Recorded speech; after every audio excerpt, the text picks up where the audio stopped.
Hello friends, आपका स्वागत है हमारे चैनल पे जहां हम ट्रेडिंग और निवेश को आसान बनाते हैं।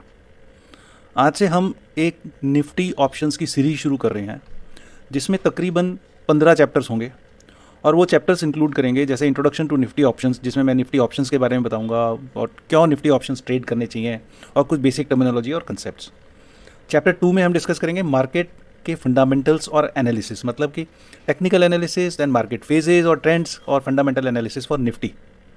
फिर चैप्टर 3 में हम डिस्कस करेंगे कि ऑप्शन बेसिक्स एंड टर्मिनोलॉजी, मतलब what are call and put options और की terms like strike price, expiry date, premium, underlying etcetera, intrinsic and extrinsic value.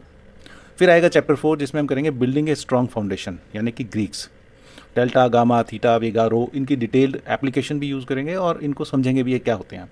Chapter 5 में हम आएंगे कि डेवलपिंग ए ट्रेडिंग प्लान, कि आप एक रियलिस्टिक ट्रेडिंग प्लान कैसे बना सकते हो जिसके अंदर गोल्स भी रियलिस्टिक होंगे। रिस्क मैनेजमेंट कैसे करते हैं और रिस्क मैनेजमेंट स्ट्रेटजीज़ क्या होती हैं, और एक ट्रेडिंग जर्नल हम कैसे बना सकते हैं।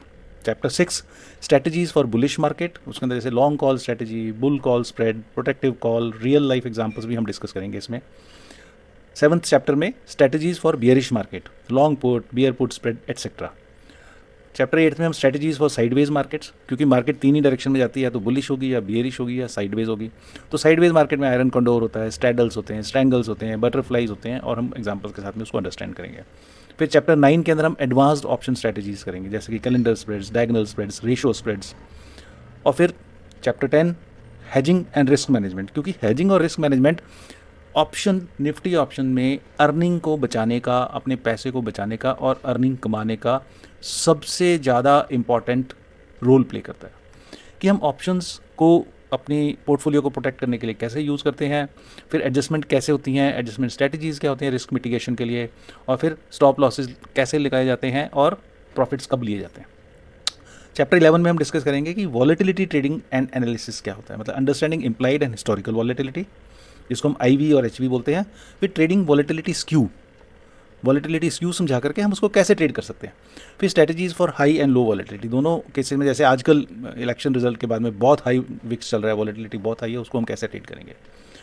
चैप्टर 12 में हम डिस्कस करेंगे लिवरेजिंग टेक्निकल इंडिकेटर्स, कि टेक्निकल इंडिकेटर्स को यूज़ करके हम अपने फेवर में अपनी स्ट्रैटेजी को कैसे बना सकते हैं, जिसके अंदर मूविंग एवरेजेस यूज़ करेंगे, MACD समझेंगे, RSI समझेंगे, Bollinger band, volume indicators etcetera. फिर आएगा हमारा चैप्टर 13 जिसके अंदर हम डिस्कस करेंगे कि ट्रेड्स को कैसे मैनेज किया जाता है और हमारी एग्जिट स्ट्रैटेजीज़ क्या हो सकती हैं, जैसे कि rolling over options, exiting trades at the right time, evaluating performance and adjustment strategies. Then एक जो मेरा बहुत फेवरेट है और बहुत ही ज़्यादा इंपॉर्टेंट टॉपिक है एक ट्रेडर के लिए, अगर आप चैंपियन ट्रेडर बनना चाहते हो, तो वो है psychological aspects of trading. Ultimately हम जो पैसा कमाते हैं मार्केट में वो अपने माइंड से कमाते हैं, तो हमें साइकोलॉजिकली बहुत स्ट्रांग होना चाहिए। तो इसके अंदर हम डिस्कस करेंगे ओवरकमिंग फियर एंड ग्रीड, क्योंकि 2 चीज़ें प्ले करती हैं, developing a trading discipline, handling losses and draw downs, क्योंकि वो part and parcel of the trade होती हैं। और लास्ट चैप्टर 15 में हम डिस्कस करेंगे बिल्डिंग ए कंसिस्टेंट इनकम स्ट्रीम, कि combining strategies for stabilities, creating a monthly income plan and long term wealth building with Nifty options. और आशा करता हूँ कि ये सारे के सारे चैप्टर्स ख़त्म होने के बाद में एक बिगिनर से लेकर के एक्सपर्ट ट्रेडर तक को इसका लाभ होगा, और जो ऑलरेडी कर चुके हैं सारे काम, कम से कम उनका रिवीजन अच्छे लेवल पे हो जाए। Thank you.